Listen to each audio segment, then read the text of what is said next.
Hello students, my name is Ankit Mishra, your guider. आज हम बात करने जा रहे हैं नेक्स्ट टॉपिक। जैसे मैंने आपसे कहा था कि नेक्स्ट टॉपिक पर मैं आपके सिलेबस से रिलेटेड कोई ना कोई टॉपिक लेकर के आऊँ। तो सबसे पहला टॉपिक है हमारा अकाउंटेंसी, जो आपका फर्स्ट चैप्टर है अकाउंटेंसी का। उससे बात कर लेते हैं कि व्हाट इज अकाउंटेंसी। अकाउंटेंसी से पहले क्या था वो बात करते हैं। मोस्टली सभी बताते हैं कि अकाउंटिंग क्या है, अकाउंटेंसी क्या है, लेकिन कोई ये नहीं बताता कि अकाउंटिंग आई कहाँ से। तो अकाउंटिंग आई कहाँ से? बुक कीपिंग से। अब बुक कीपिंग क्या है? तो बुक कीपिंग 1494 में लूका पैसियोली ने इसकी शुरुआत की थी। उनका मेन जो ऑब्जेक्टिव था, मेन ये था कि जो ट्रांजैक्शंस हो रहे हैं, क्योंकि पहले के जमाने में लोग इतना डीपली नहीं जाते थे, कितना मिल रहा है, कितना देना है, इन सब चीजों पर बात क्या करते थे। अब बात क्या करते थे कि हाँ भैया कितना लेना है रिकॉर्ड कर लिया, कितना देना रिकॉर्ड कर लिया, कितना प्रॉफिट हो गया, इन सब बारे में बात करते थे।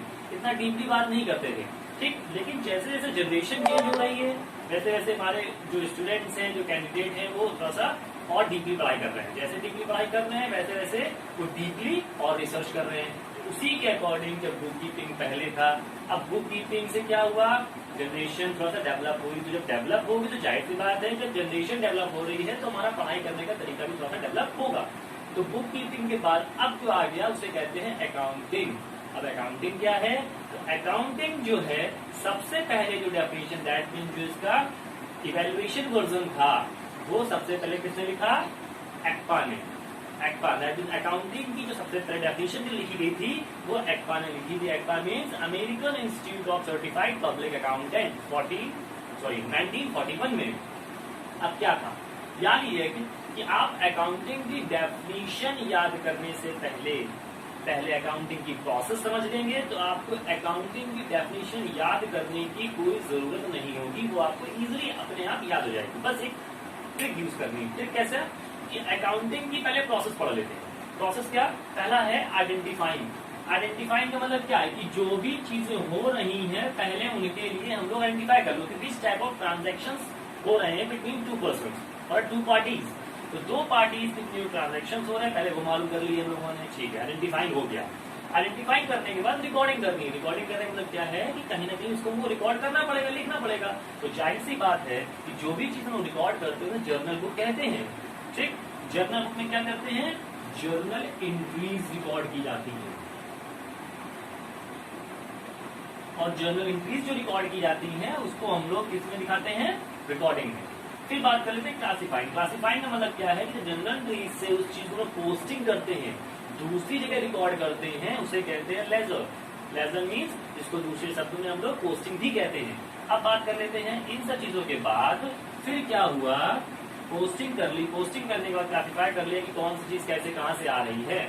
फिर क्या किया? समराइजिंग किया। समराइज मतलब क्या? डिवाइडेशन कर देना कि कैसे क्या चीजें हैं। इसमें हम लोग ये मालूम करते हैं trial balance, trading up of loss account and balance sheet. तो इसमें मालूम करते हैं कि कौन से एक्सपेंसेस कहाँ हो रहे हैं, कौन से फैक्ट्री में हो रहे हैं, कौन से ऑफिस में हो रहे हैं, कौन से डिपार्टमेंट में कौन कौन सा एक्सपेंसेस या इनकम्स हो रही हैं। उन सभी चीजों के बारे में हम लोग किसमें मालूम करेंगे? समराइजिंग। फिर बात करते हैं इंटरप्रेटिंग। इंटरप्रेटिंग का मतलब क्या होता है कि किसी चीज को बहुत ही कम शब्दों में समझा देना चाहिए। इसी बात है, कोई कंपनी है, कंपनी में कोई इन्वेस्टर आया, शेयर होल्डर आया, या कोई भी पर्सन किसी कंपनी के बारे में इंफॉर्मेशन जानना चाहता है, तो क्या करेगा? भैया उसकी कंपनी बारे में जानना है। तो कुछ ऐसे होते हैं कि हाँ कंपनी में चार्ट लगे हुए हैं, वो बता देता है कि भैया ये कंपनी का चार्ट है, हमारा कंपनी का प्रॉफिट ऐसे जा रहा है 10%, 20, 30। तो कुछ लोग होते हैं कि ऐसे समझ लेते हैं कि हाँ भैया ठीक ऐसा है। लेकिन कभी कभार शायद कोई पर्सन ऐसा आ गया है, भैया यू कहा तो समझ नहीं आ रहा, हमें भी इन्वेस्टमेंट करना है। तो क्या है, कोई गाँव का व्यक्ति आ गया ना, तो उसको समझाने के लिए क्या करना पड़ेगा? तो हमको उसको पूरा एक्सप्लेन करना पड़ेगा कि ये क्या क्या चीजें हैं। तो वही चीजें हैं कि अगर कम शब्दों में समझाना है तो इंटरप्रेटिंग, और अगर पूरा डिस्क्राइब वे में समझाना है तो हो जाएगा एनालाइजिंग। क्लियर हुआ? तो डिफरेंस। फिर बात कर लेते हैं जब हमें समझाने की बात, हम लोग कम शब्दों में समझा रहे हैं, पूरा डिस्क्राइब करके समझा रहे हैं, तो क्या बोलना पड़ रहा है ना, कम्युनिकेशन करना पड़ रहा है। और कम्युनिकेशन को क्या कह रहे हैं? प्रेजेंटेशन कह रहे हैं। तो यही सारी चीजें हैं। अब इसी चीज को हम लोग देखते हैं अकाउंटिंग की डेफिनेशन में। तो अकाउंटिंग क्या? अकाउंटिंग एज एन आर्ट, एक कला है, हर चीज को एक्सप्रेस करने की कला है। जाहिर सी बात है, कॉमर्स में आपके अंदर एक कला होनी चाहिए, बिना कला के थोड़ा सा प्रॉब्लम होगी, आपको सर्वाइव करना पड़ेगा। तो क्या accounting is art of recording. पहले रिकॉर्डिंग करनी पड़ी, फिर क्लासिफाइंग करना पड़ा एंड समराइजिंग करनी पड़ी in a significant manner. Significant manner मतलब ऐसा प्रोसेस में सारा काम करना पड़ेगा in a term of money. जाहिर सी बात है कंपनी में कोई भी काम बिना रुपए के नहीं होते, तो आपको रुपए का भी ध्यान रखना है कि बिना मनी के कोई काम नहीं होगा। ट्रांजैक्शंस जो लेन देन हो रहे हैं उसको इवेंट्स भी कहते हैं हम लोग। Which are in part at least of financial character. Financial character मतलब क्या, कि सारे काम जो होंगे फाइनेंस के तौर पर होंगे, दैट मीन्स मनी के फॉर्म में होंगे सारे काम। एंड इंटरप्रेटिंग द रिजल्ट, तो जो लास्ट में इंटरप्रेटिंग में जाकर रिजल्ट हमारा क्लियर हो जाएगा। तो हमने देखा कि अगर हमने प्रोसेस सही से पढ़ ली है तो अकाउंटिंग की डेफिनेशन भी हमें इजीली तरीके से कंप्लीट हो जाएगी, क्लियर हो जाएगी। अब ये बात करते हैं कि सबसे पहले अकाउंटिंग की डेफिनेशन लिखी एक्मा ने, उसके बाद भी कुछ किसी ने लिखी होगी, तो उसके बाद लिखी थी AAA, that means American accounting association ने 1966 में लिखी। ठीक है, कहने का सबका तरीका वैसा ही होता है, बट उनकी फर्स्ट लैंग्वेजेस में चेंजमेंट आ जाता है। तो ये तो हो गए हमारा अकाउंटिंग की प्रोसेस, अकाउंटिंग की डेफिनेशन। अब यही चीजें हैं कि अकाउंटिंग में क्या है, अकाउंटिंग में हम लोग स्टडी करते हैं अकाउंटिंग की प्रोसेस की। क्लियर हो गया, तो ये चीज थी। अब ये बात करने जा रहे हैं कि अकाउंटिंग या उन्होंने स्टडी कर लिया अकाउंटिंग क्या होता है, कैसे होता है। ठीक है, अकाउंटिंग की प्रोसेस क्या होती है, क्या क्या चीजें रिकॉर्ड की जाती हैं। अब ये बात करने जा रहे हैं कि अकाउंटिंग ये सब काम हो रहा है या फिर क्यों हो रहा है, तो पर्पस तो होगा ना। तो इन पर्पस के लिए मेन क्या होता है, ये डाटा जो बनाते हैं, जो रिकॉर्ड करते हैं, वो मोस्टली बनाया जाता है इंटरनल यूजर्स और एक्सटर्नल यूजर्स के लिए। क्योंकि जाहिर सी बात है कोई भी कंपनी होगी तो जो कंपनी का ऑनर होता है वो बहुत दिमागी होता है। दिमागी इन सेंस वो पूरी कंपनी जो स्टैब्लिश करता है वो अपने रुपए में नहीं करता, अपना छोटा अमाउंट लेता है और ज्यादा अमाउंट बड़े लोगों को लेता है, दैट मीन्स शेयर होल्डर्स को लेता है। वो कहता है ना कि हम तो सनम डूबे तुम्हें भी ले डूबेंगे। तो वही सारी चीजें हैं। तो यहाँ पर क्या है कि अगर वो पनप गए, मीन्स कंपनी ग्रोथ कर गई तो ठीक है, आपको हम उसका थोड़ा सा पार्ट देते रहेंगे। लेकिन अगर कंपनी हमारी डूबी, आप भी जाओ और हम भी जाओ, लेकिन हमारा कम इन्वेस्टमेंट हो रहा है ना, आपका ज्यादा हो रहा है। तो वही चीजें हैं। तो जो भी शेयर होल्डर, जो भी कंपनी होते हैं, वो शेयर होल्डर्स के थ्रू अपने कंपनी में रुपए इन्वेस्ट करवाते हैं।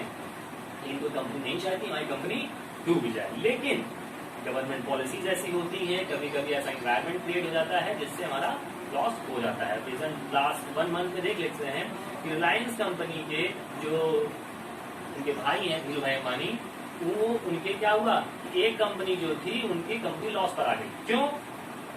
गवर्नमेंट पॉलिसीज के थ्रू। तो कई चीजें हैं। तो यहाँ पर कोई सारी बातें याद रखनी है। तो अकाउंटिंग की डेफिनेशन क्या होती है समझ में आ गई, प्रोसेस क्या होती है समझ में आ गई। अब बात करते हैं कि जो ये सारी चीजें हम लोगों ने रिकॉर्ड करी हैं उसका यूज कहाँ, तो उनका यूज किसके लिए होगा, यूजर्स के लिए। यूजर्स कैसे होते हैं, 2 टाइप के यूजर्स होंगे, एक होता है इंटरनल और एक होता है एक्सटर्नल। इंटरनल वाले में वो व्यक्ति आते हैं जो कंपनी के अंदर काम कर रहे होते हैं, जैसे CEO, directors, employees, manager, supervisors, workers. इन सभी चीज जो लोग कंपनी के अंदर काम कर रहे होते हैं वो इंटरनल में आते हैं। एक्सटर्नल में कौन, जो कंपनी के बाहर के लोग होते हैं, share holders, investment, government, supplier, lender, tax authorities, बहुत सी ऐसी चीजें हैं जो बाहर के लोग हैं। उनका भी कंपनी पर ध्यान रहता है कि कंपनी क्या कर रही है, क्या नहीं कर रही है, उसके ट्रांजैक्शंस पर, उसकी सेल्स पर, उसकी परचेसेस पर, हर चीज पर ध्यान रहता है। तो वही चीजें हैं कि जो सारी रिकॉर्ड्स हैं इनको रखना पड़ेगा किसके लिए, यूजर्स के लिए। क्योंकि शेयर होल्डर्स को हमें दिखाना पड़ता है डॉक्यूमेंट, ताकि उनको अट्रैक्ट कर सकें अपने कंपनी पर इन्वेस्टमेंट कराने के लिए। इन्वेस्टर्स जो होते हैं, ठीक है ना, तो उनको रखवाना पड़ता है अपने क्या, कैसे, ताकि उन पर उनका रुपए हम अपने यहाँ इन्वेस्टमेंट करा सकें। ये चीजें हो गई। अब ये कह रहे हैं कि यूजर्स को हमने बता दिया कि डाटा रिकॉर्ड कर लिया, लेकिन भैया कौन विश्वास करेगा, हमारे डाटा पे जो रिकॉर्ड किया कौन विश्वास करेगा। तो उसके कुछ फीचर्स हैं कि जो डाटा है आपका वो कैसा होना चाहिए, ताकि लोग आपकी कंपनी के डेटा के ऊपर विश्वास, ट्रस्ट, जो बहुत बड़ी चीज होती है किसी कॉर्पोरेट फील्ड में, जो कर सके। तो उसके 4 फीचर्स बताए गए हैं। पहला फीचर होता है रिलायबल, जो आपका डाटा है वो रिलायबल होना चाहिए। दूसरा है रिलीवेंस, रिलायबल मतलब कैसा, विश्वसनीय। रिलीवेंस कैसा, जिस पर निर्भर हो सके, रिलीवेंस हो सके। फिर क्या, अंडरस्टैंडेबल, अंडरस्टैंड समझने योग्य होना चाहिए। नहीं आप कुछ भी डाटा बना रहे तो समझ नहीं आ रहा है, हम समझे, खुद समझे या खुदा समझे, ऐसा नहीं होना चाहिए।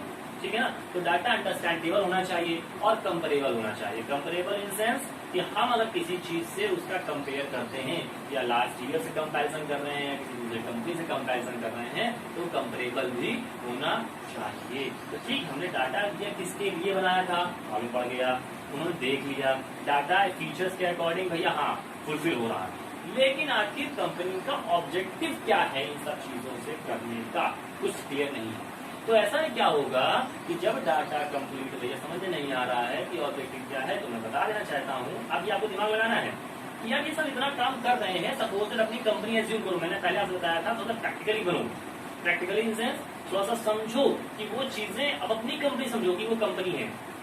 कभी कभी प्रोफाइल आप वॉरेन बफेट की देखो, तो वॉरेन बफेट क्या थे कि शेयर होल्डर्स शेयर खरीदते थे, शेयर होल्डर बनते थे, वो ये सोचते थे कंपनी खरीदने जा रहा हूँ। तो वैसे ही जब भी आप किसी चीज की स्टडी कर रहे हो, कॉमर्स फील्ड में किसी कंपनी की स्टडी कर रहे हो, तो ये सोचो कि मैं कंपनी के बारे में कर रहा हूँ, खुद की कंपनी खोलनी है।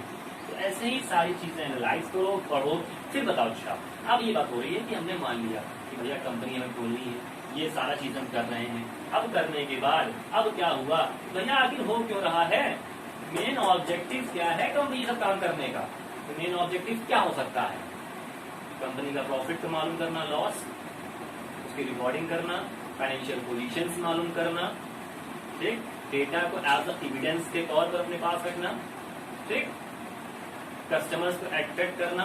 तो ये सारे जितने भी हमें कि कौन से डिपार्टमेंट में कितना खर्चा हो रहा है, तो जो ये सारी प्रोसेस जो फॉलो की जा रही है, ये सब इन्हीं ऑब्जेक्टिव्स के कारण की जा रही है, ताकि at the end of the year हमको मालूम पड़ सके कि जो हमने काम किया है, अपनी कंपनी की जो रनिंग करी है, उस पर हमें प्रॉफिट हुआ है या लॉस हुआ है, क्या फाइनेंशियल पोजीशंस हुई है हमारे पास, कितना टर्नओवर हुआ है, कितना प्रॉफिटेबिलिटी हुई है, कितना सॉल्वेंसी है, सॉल्वेंसी मींस कितनी डेब्ट और कितनी इक्विटी है हमारे पास। इन सभी चीजों के बारे में जब हम लोग स्टडी करेंगे तो प्रैक्टिकली उसे कहते हैं अकाउंटिंग प्रोसेस। और जो चैप्टर है, जो फर्स्ट चैप्टर है, वो आपके इंट्रोडक्शन बेसिस पर है कि जो आपका अकाउंटिंग है, तो इंट्रोडक्शन बता रहा है कि आपके अकाउंटिंग की शुरुआत कहाँ से हुई थी, क्या चीजें हैं, कैसे क्या है और क्यों होती है, ठीक है। तो ये सारी चीजें थी। नेक्स्ट टॉपिक पर हम आपको बताएंगे कि जो इससे रिलेटेड जो भी एंटिटीज हैं, जो भी ट्रांजैक्शंस हैं, वो कौन कौन से होते हैं, ठीक है। तो जो भी चीज समझ में आ रही होगी, मेरे ख्याल से मैंने बहुत ही कम शब्दों में समझाने की कोशिश करी है। अगर फिर भी समझ में नहीं आया हो तो आप हमसे कांटेक्ट कर सकते हैं, तो मैं नीचे मेंशन कर दूंगा, और अगर कोई और प्रॉब्लम होती है तो फिर आप कमेंट में मुझे बता दें।